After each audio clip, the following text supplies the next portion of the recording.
ونصلی علی رسولہ الکریم اما بعد. محترم ناظرین کرام، السلام علیکم ورحمۃ اللہ وبرکاتہ. میں محمد فصیح اللہ خان اور آپ دیکھ رہے ہیں تفہیم دین پروگرام. اب جانتے ہیں کہ پچھلے کچھ پروگراموں میں ہم نے مذہب سے متعلق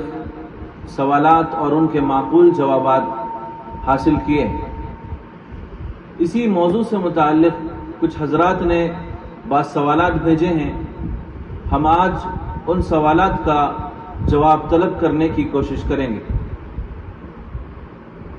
آج کا ہمارا پہلا سوال حضرت مفتی صاحب سے یہ ہے کہ اگر آسمانی مذاہب کے علاوہ دوسرے مذاہب اللہ کے جانب سے نہیں ہیں تو پھر ان مذاہب میں یہ دیکھنے میں آتا ہے کہ رسول اللہ صلی اللہ علیہ وسلم کے سلسلے میں پیشن گوئیاں ملتی ہیں، تو کیا ہم ان مذاہب کو آسمانی مذاہب کے جیسا ہی برحق سمجھیں یا ان کو ناحق مذاہب سمجھیں؟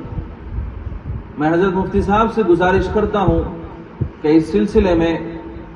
اس موضوع پر روشنی ڈالیں. آج کا جو سوال ہمارے سامنے ہے یہ ایک بہت اہم سوال ہے پچھلے بیانات کی روشنی میں. جن صاحب نے سوال کیا ہے ان کا سوال کا منشا اور حاصل یہ ہے کہ ہم ہندوازم، بدھزم، جینزم اور بعض دوسرے مذاہب کی کتابوں میں بھی رسول اکرم صلی اللہ علیہ وسلم کے حالات اور آپ کے بارے میں پیشین گوئیاں، پریڈکشنز ملتے ہیں اور ہم ان کو پڑھتے ہیں اور اس کا ذکر بھی کرتے ہیں اور اس کا حوالہ بھی دیتے ہیں. تو اگر رسول اللہ صلی اللہ علیہ وسلم کے بارے میں یہ پریڈکشنز اور پیشگوئیاں جو اس میں آئی ہوئی ہیں وہ اگر برحق ہیں تو ان کتابوں کو ہم کیا سمجھیں جن کے اندر یہ پریڈکشنز واقع ہوئے ہیں؟ اس کا جواب یہ ہے کہ میں نے پہلے بھی عرض کیا ہے آپ کے سامنے کہ آسمانی مذاہب وہ مذاہب ہیں جن کا اللہ کی طرف سے نازل کیا جانا کسی دلیل سے ثابت ہے. جیسے کہ حضرت عیسیٰ علیہ السلام کے ذریعے عیسائیوں کا مذہب جو اللہ نے اس وقت نازل کیا تھا، اور اسی طرح حضرت موسیٰ علیہ السلام کے ذریعے وہ مذہب جو اس زمانے میں اللہ نے بنی اسرائیل کے لیے نازل کیا تھا. یہ مذاہب حق ہیں اور جب تک وہ اپنی اصلی حالت اور کیفیت میں برقرار رہے تو اس کو حق سمجھنا چاہیے اور اس کو ماننا ضروری. یہ تو ہیں وہ مذاہب جن کا آسمانوں سے نازل ہونا دلیل سے ثابت ہے. کچھ اور مذاہب ایسے ہیں جن کے بارے میں ہمارے پاس کوئی دلیل نہیں کہ یہ اللہ کی طرف سے نازل ہوئے ہیں، جیسے ہندوازم، بدھزم یا اور کوئی، یا ان کی کتابیں. ہو سکتا ہے کہ یہ اللہ کی طرف سے نازل ہوئے مذاہب ہوں اور ان کی کتابیں اللہ کی طرف سے نازل کی گئی ہوں. امکان ہے، امکان کا رد نہیں ہے، لیکن یہ نہیں کہا جا سکتا کہ یہ واقعتاً اللہ کی طرف ہی سے نازل کیے گئے تھے. اس کی کوئی دلیل تو ہے نہیں. حضرت عیسیٰ علیہ السلام کا عیسائیوں کے لیے مذہب کو لانا اور حضرت موسیٰ علیہ السلام کا اور دیگر پیغمبروں کا اپنے اپنے امتیوں کی طرف مبعوث کیا جانا یا ان کے اوپر کتابوں کا نازل ہونا، یہ تو پکے دلائل سے ثابت ہے.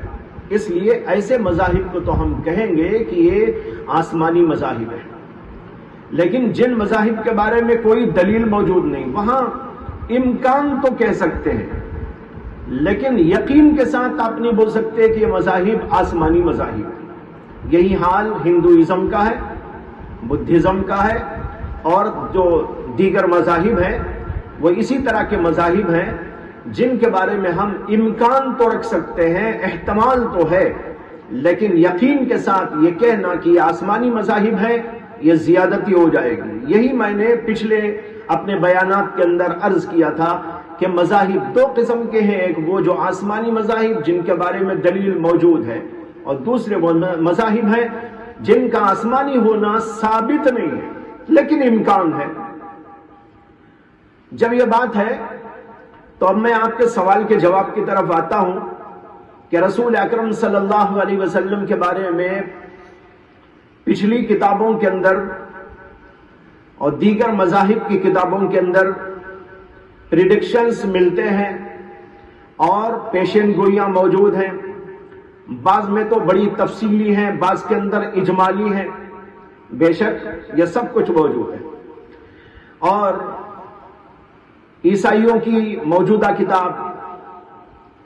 یہودیوں کی موجودہ کتاب تورات اور انجیل، اور اسی طرح دیگر انبیاء کے جو صحیفے بائبل کے اندر موجود ہیں، ان کے اندر کئی جگہ پر ایسی بشارتیں اور پیشگوئیاں ملتی ہیں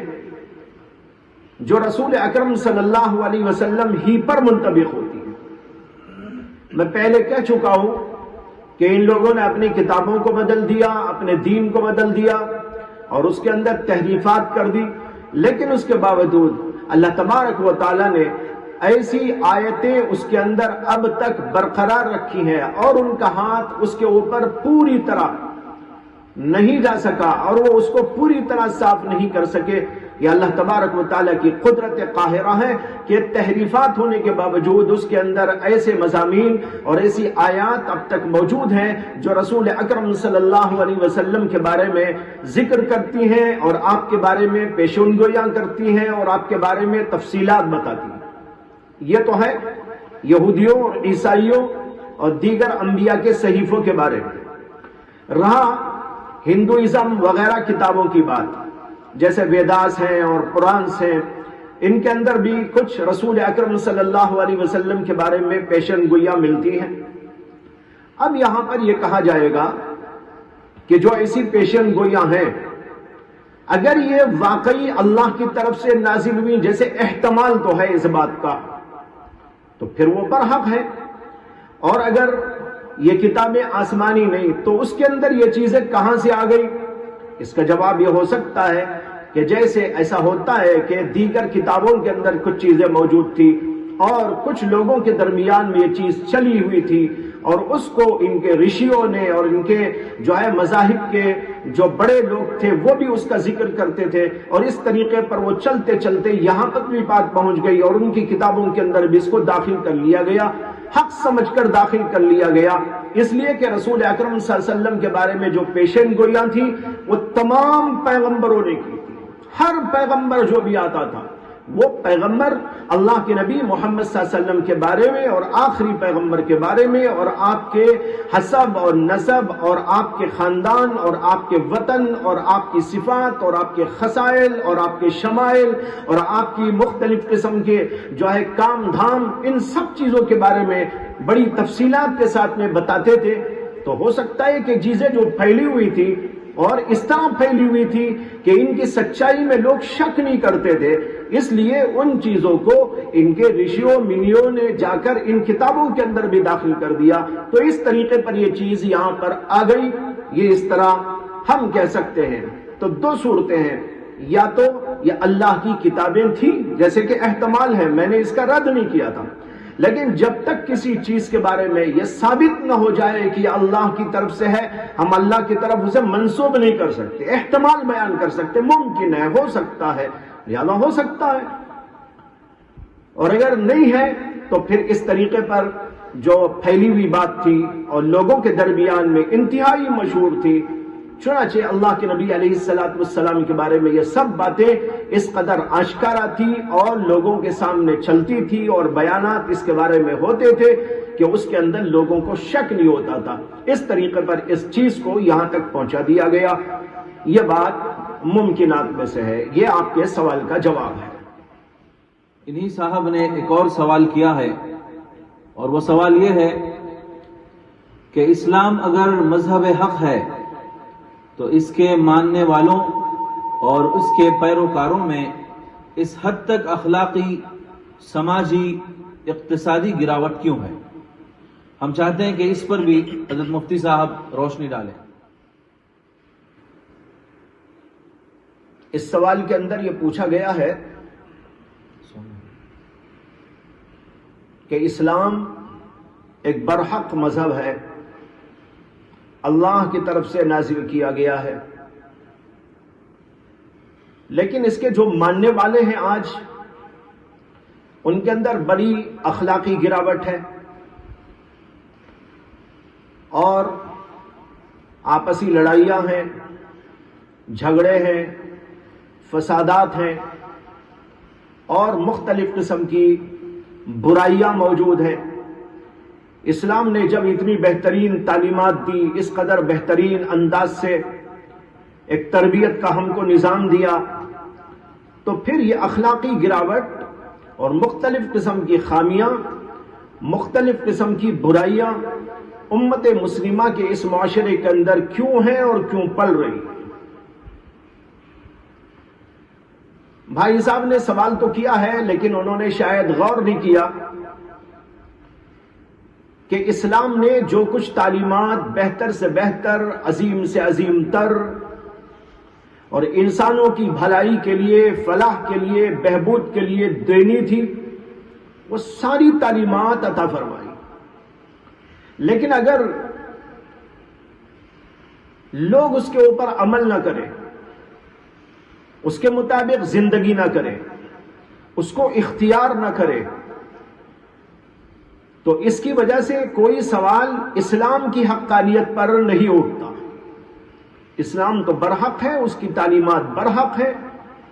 اور ان تعلیمات کے اندر بلندی ہے، ان تعلیمات کے اندر فوقیت ہے، ان تعلیمات کے اندر ہر پہلو کے اعتبار سے اچھائی اور خوبی اور کمال ہی ہے۔ لیکن ماننے والے لوگ اس کو مانتے تو ہوں، لیکن اس کے مطابق زندگی نہ کرتے ہو، تو یہاں پر سوال اسلام کی حقانیت کا نہیں پیدا ہوتا، یہاں پر سوال یہ پیدا ہوتا ہے کہ ان لوگوں کے اندر یہ غلط پن، غلط انداز کیوں پیدا ہو گیا۔ یہاں پر سمجھنے کی بات یہ ہے کہ ایک مسلمان وہ ہوتا ہے جو اصلی مسلمان ہے، اور بہت سے لوگ وہ ہیں جو آج دنیا میں اسلام کے نام لیوا ہیں، لیکن وہ صرف نسلی مسلمان ہیں۔ ایک اصلی مسلمان اور ایک نسلی مسلمان، جیسے یہود نے اور عیسائیوں نے نسلی مذاہب پیدا کر لیے۔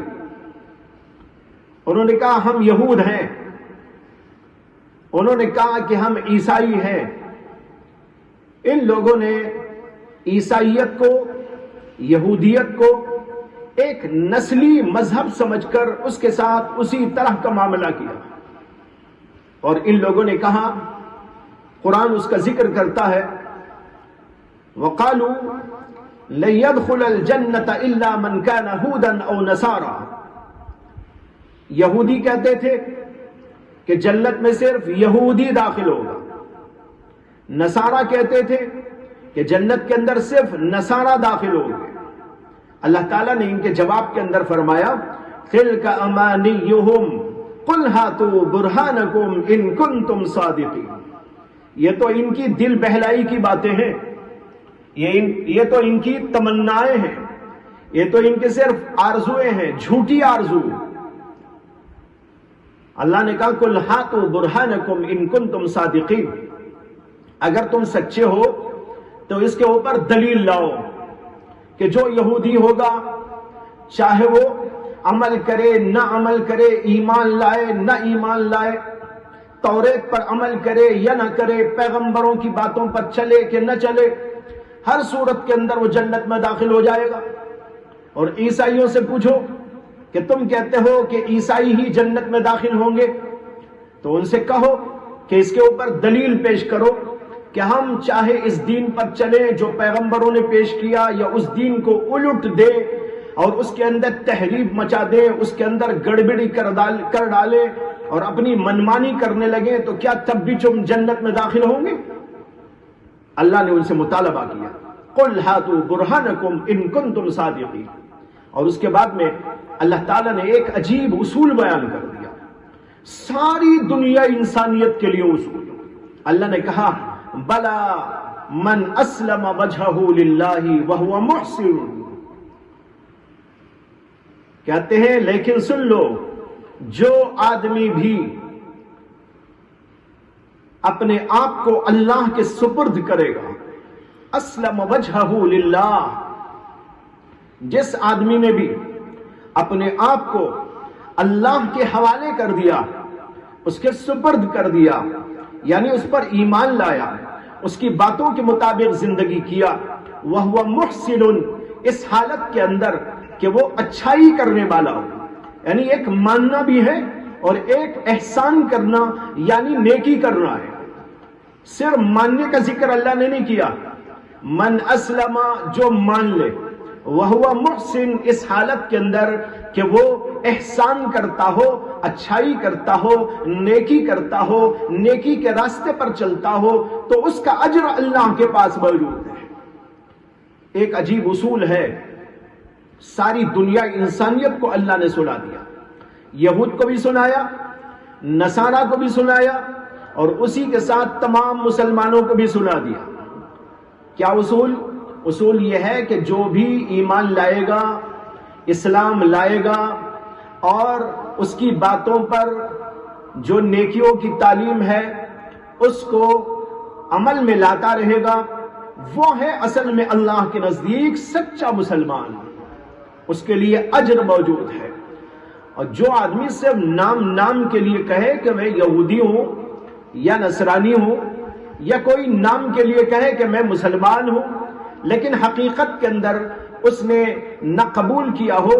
اور نہ قبول کرنے کے بعد اس کے مطابق زندگی کی ہو، تو اس کے لیے وہ اجر نہیں، اس کے لیے وہ ثواب نہیں، اس کے لیے وہ جنت کا وعدہ نہیں جو اللہ نے فرمایا۔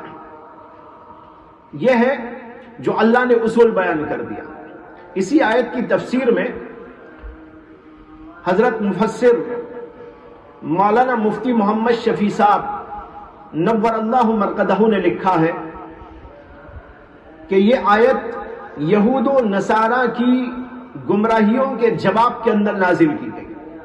ان کے غلط نظریات کے بارے میں نازل کی گئی۔ یہودی کہتے تھے کہ ہم جنت میں جائیں گے، کوئی نہیں جائے گا۔ عیسائی کہتے تھے کہ ہم جنت میں جائیں گے اور کوئی نہیں جائے گا۔ اللہ نے اس کے جواب کے اندر یہ آیت نازل کر کے بتایا کہ صرف دعوے سے کچھ نہیں ہوتا،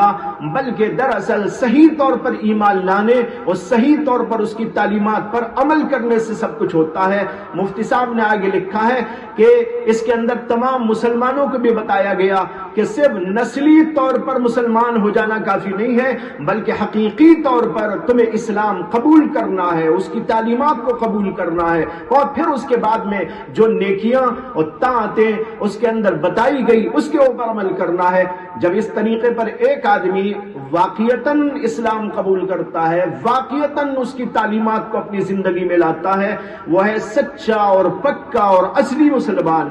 ورنہ آج بیشتر مسلمان ایسے ہیں جو نسلی طور پر تو مسلمان ہیں، خاندان مسلمان ہے، باپ مسلمان ہے، ماں مسلمان ہے، یہ بھی مسلمان ہے، اس کے نام مسلمانوں جیسا رکھ دیا گیا ہے، لیکن اسے پوچھو اللہ کے بارے میں تو کچھ نہیں معلوم۔ اسے پوچھو رسول کے بارے میں تو اسے نہیں معلوم، اللہ پر کیا یقین کرنا چاہیے، اللہ پر کن باتوں پر ایمان لانا چاہیے، کن کن باتوں سے متعلق ایمان لانا چاہیے، رسولوں پر ایمان کیسا لانا چاہیے، آخرت پر ایمان کیسا لانا چاہیے، کن باتوں کو ماننا ہے، کن باتوں کو نہیں ماننا، اور پھر ماننے کے ساتھ ساتھ اپنی زندگی کے اندر عمل، یہ ایک دوسرا مسئلہ پیدا ہوتا ہے۔ لیکن دونوں کے اندر بہت زیادہ کوتاہیاں، بہت زیادہ کمزوریاں آج کے مسلمانوں کے اندر پائی جاتی ہیں۔ اسی لیے یہ صورتحال ہے جس کا ہمارے اس بھائی نے ذکر کیا کہ آج مسلمانوں کے اندر بڑی خامیاں ہیں، بڑے کھوٹ ہیں، اخلاقی گراوٹ ہے۔ انہوں نے مثالیں بھی دی اور کہا کہ جیسے لڑائیاں ہیں، جھگڑے ہیں، ماں باپ کی اطاعت نہیں ہے، بزرگوں کا احترام نہیں ہے، اور بہت ساری گناہ کی باتیں ہیں جو مسلمانوں کے اندر رائج ہیں۔ تو آخر اس کی کیا وجہ یہی ہے کہ انہوں نے اسلام کو ماننے کے باوجود صحیح طور پر قبول نہیں کیا۔ نسلاً وہ مسلمان ہیں، ورنہ تو آج بھی مسلمانوں کا ایک اچھا خاصا طبقہ ایسا ہے الحمدللہ جو واقعتاً قرآن پڑھتا ہے، احادیث پڑھتا ہے اور اس کے مطابق عمل کرتا ہے، ان کی زندگیوں کے اندر بڑی بھلائی معلوم ہوتی ہے۔ آج ہم اگرچہ کہ بہت حد تک یہ دیکھتے ہیں کہ مسلمانوں کے اندر خامی اور خرابی اور کھوٹ ہے، لیکن اسی کے ساتھ یہ بات بھی فراموش نہیں کر سکتے، اور کوئی آدمی اس کو فراموش نہیں کر سکتا کہ آج مسلمانوں کے اندر کوئی بھلائی ہی نہیں۔ بے شمار لوگ ہیں آج، دیکھیے آج جو کرونا کی وبا پھیلی ہوئی ہے اور لوگ مرتے جا رہے ہیں، تو کھلے طور پر یہ بات سامنے آ رہی ہے کہ بہت سارے دوسرے مذاہب کے لوگ اپنے خاندان کے مرنے والے لوگوں کی تجہیز و تکفین میں کوئی حصہ لینا نہیں چاہتے، دفن تک کرنے نہیں آنا چاہتے، بلکہ سامنے بھی آنے سے کتراتے ہیں۔ لیکن اسی کے ساتھ ہم یہ بھی دیکھ رہے ہیں کہ مسلمان لوگ آگے بڑھ کر خدمت انجام دے رہے ہیں، اخلاق کا ایک نمونہ پیش کر رہے ہیں، دنیا والوں کو بتا رہے ہیں کہ دیکھو اسلام یہ ہے، اسلام کی یہ تعلیم ہے، ہندو ہو، عیسائی ہو، کوئی اور مذہب کا ہو، لیکن اسے ضرورت ہماری پڑے تو ہم ہر طرح کی قربانی دینے کے لیے تیار، حتیٰ کہ کرونا کی اس وبا کے درمیان بھی یہ لوگ ایسے کرونا کے مریض اور ایسے کرونا سے مرنے والے لوگوں کی تجہیز میں، تکفین میں، ان کی خدمت میں، ان کی ضرورتوں کو پورا کرنے کے اندر لگے ہوئے ہیں اور آگے بڑھتے جا رہے ہیں۔ یہ تو آج کھلے طور پر دیکھا جا رہا ہے۔ تو کیا اس بات کی دلیل نہیں ہے